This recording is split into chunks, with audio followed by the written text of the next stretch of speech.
Hello all. अभी कुछ दिन पहले की बात है, मेरे किसी जानने वाले को किसी इमरजेंसी के कारण हॉस्पिटल में एडमिट होकर ट्रीटमेंट कराना था।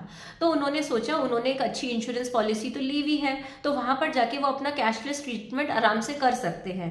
तो जैसे ही वो उस हॉस्पिटल के रिसेप्शन पे पहुंचे और एडमिशन करने लगे, तो रिसेप्शनिस्ट ने उनसे कहा कि सर, आपकी इंश्योरेंस कंपनी के साथ हमारे हॉस्पिटल का टाई अप नहीं है, तो आपको अभी पहले कैश में पेमेंट करनी पड़ेगी और लेटर ऑन आप अपने क्लेम को अपनी कंपनी के साथ रिम्बर्समेंट कर सकते हैं।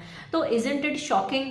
Yes, it is shocking for the person जो अपना ट्रीटमेंट वहां पर लेने गया है, क्योंकि आमतौर पे हम इंश्योरेंस लेते ही इसलिए हैं ताकि हम अपना ट्रीटमेंट स्मूथली कर सके विदाउट टेकिंग अटेंशन कि वो कैश अरेंजमेंट हमारे पास होगा कहाँ से।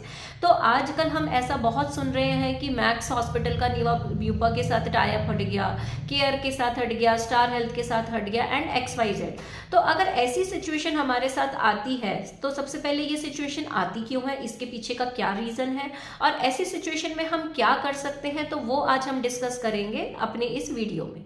सबसे पहले ये समझिए, कैशलेस सिर्फ और सिर्फ एक अरेंजमेंट है, एक फैसिलिटी है इंश्योरेंस कंपनी और हॉस्पिटल के बीच में, जिसके अंदर आपको एक कैशलेस ट्रीटमेंट मिलता है। तो अगर कोई हॉस्पिटल आपको कैशलेस फैसिलिटी नहीं देता तो इसका मतलब ये नहीं है कि आपकी पॉलिसी इनवैलिड है और आपकी पॉलिसी में आपको क्लेम नहीं मिलेगा। इट्स जस्ट लाइक दैट, आप किसी शॉप पे कोई चीज़ खरीदते हैं तो आप ईजी अवेलेबिलिटी के लिए यूपीआई पेमेंट करते हैं। तो अगर यूपीआई पेमेंट फॉर एग्जांपल अगर उस शॉप पे वो फैसिलिटी नहीं है तो आपको कैश में वो चीज़ परचेज करनी पड़ती है। सिमिलरली आप इसको कैशलेस को ऐसे समझिए, कैशलेस सिर्फ और सिर्फ एक अरेंजमेंट है आपकी सुविधा के लिए, सो दैट आप आराम से स्मूथली अपना ट्रीटमेंट ले सकें।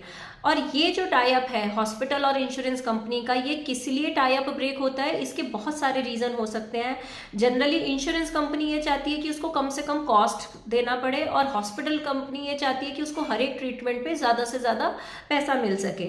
अब हॉस्पिटल का ये कहना है कि ड्यू टू मेडिकल इन्फ्लेशन इतनी ज़्यादा बढ़ रही है, इंफ्रास्ट्रक्चर पे उसको बहुत पैसा खर्च करना पड़ता है, डॉक्टर्स की सैलरी हाइक है, टेक्नोलॉजी इतनी सारी एडवांस है, तो हर ट्रीटमेंट पे जो इंश्योरेंस कंपनी और हॉस्पिटल के जो टाई अप के जो रेट्स हैं, तो इंश्योरेंस कंपनी फोर्स करती है ये रेट्स कम से कम हो और हॉस्पिटल ये फोर्स करता है कि ये रेट्स ज़्यादा से ज़्यादा हो। तो अगर कहीं भी ये म्यूचुअली अंडरस्टैंडिंग, म्यूचुअल एग्रीमेंट होगा तो टाई अप बना रहेगा, और अगर ये म्यूचुअल एग्रीमेंट नहीं होगा तो ये टाई अप ब्रेक हो जाएगा। जस्ट इन केस जब पार्टनरशिप में दो पार्टनर्स के बीच में म्यूचुअल अंडरस्टैंडिंग होती है तो पार्टनरशिप बनी रहती है, और वहीं अगर ये म्यूचुअल अंडरस्टैंडिंग ब्रेक होती है तो पार्टनरशिप भी ब्रेक हो जाती है। तो this is the reason why this cashless facility is removed from most of the hospitals and the insurance provider. And ऐसा बिल्कुल नहीं है कि अगर एक बार ये टाई अप हट गया तो हमेशा के लिए हट गया। ये होते रहते हैं, बिगड़ते रहते हैं और आगे फिर बनते रहते हैं। तो this is not a permanent thing कि अगर हम अभी आज के टाइम में सुन रहे हैं कि नीवा ब्यूपा का टाई अप मैक्स हॉस्पिटल के साथ हट गया तो इसके बाद ये कभी रिवाइव ही नहीं होगा। मे बी कुछ टाइम के बाद दोनों थोड़ा थोड़ा म्यूचुअली अंडरस्टैंड करके एक प्रॉपर एक रेट पे आए और फिर ये टाई अप फिर से बन जाएगा। ये टाई अप हॉस्पिटल और इंश्योरेंस कंपनी के बीच है या नहीं है, इसमें तो हम कुछ कर नहीं सकते हैं। But the advice which I give to my clients are, keep yourself updated with the hospital networking list from your insurance company. Second, आप अपने लिए एक इमरजेंसी फंड बनाइए सो दैट ऐसी कोई इमरजेंसी आए तो आप अपना ट्रीटमेंट आराम से कैश में करा सकें। तीसरा, जब भी आप अपनी पॉलिसी को रिन्यू करते हैं तो हर बार चेक कीजिए कि आपके नियर बाय हॉस्पिटल कौन से ऐसे हैं जो नेटवर्किंग लिस्ट में आते हैं, और अपने घर वालों को भी इससे अपडेट कीजिए सो दैट इमरजेंसी के टाइम पे वो भी आपका ट्रीटमेंट उसी हॉस्पिटल में जाके करा सके।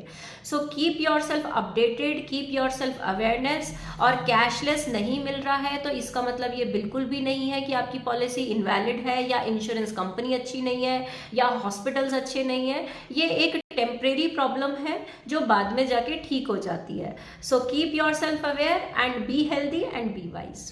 बाय।